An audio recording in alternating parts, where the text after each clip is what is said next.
امیر اہل سنت کی خدمت میں عرض ہے، اس طرح نماز پڑھنا کیسا ہے اور کیا اس طرح سے سجدہ ادا ہو جائے گا؟ اللہ اللہ، ایک تو یہ کہ کندھا کھلا ہوا ہے احرام میں، کندھا کھلا ہوا نماز میں رکھنا یہ مکروہ تنزیہی ناپسندیدہ ہے۔ اور دوسرا یہ جوتے پہن کر، یہ تصویر میں محسوس ہو رہا ہے کہ جوتے پہن کر پڑھ رہے ہیں، اور جوتوں کے تلوے جو ایسے ہیں جیسے استعمالی جوتے ہوں، یعنی کہ چلے ہیں اس میں، اللہ بہتر جانے۔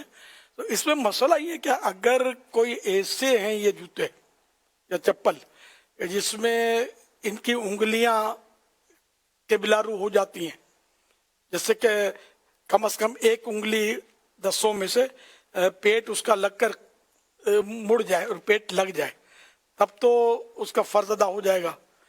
تین یعنی دونوں کی اکثر لگ گئیں تو واجب ادا ہو جائے گا، دسوں لگ گئیں تو سنت ادا ہو۔ تو ایسے نرم اگر ہیں یہ جو دکھا رہے ہیں آپ، اور جوتے تو ظاہر ہے کہ یہ مسجد کریمین میں لے جاتے ہیں اگر کوئی، تو یہ پاک ہی ہوتے ہوں گے، اور ہم بغیر دیکھے یا وہم سے اس کو ناپاک بھی نہیں کہیں گے۔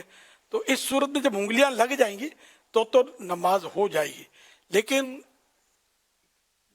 مطلب اس دور میں اس کا مطلب معمول ہے نہیں، تو اس لیے مطلب اس سے بچنا چاہیے۔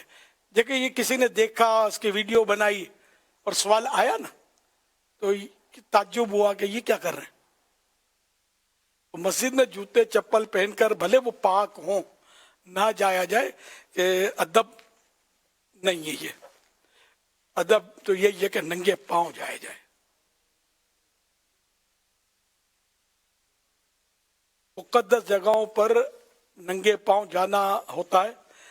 اللہ پاک نے حضرت موسیٰ علیہ السلام جب کوہ طور پر تشریف لے گئے تو فرمایا فخلع نعلک انک بالوادی المقدس طویٰ، کہ بے شک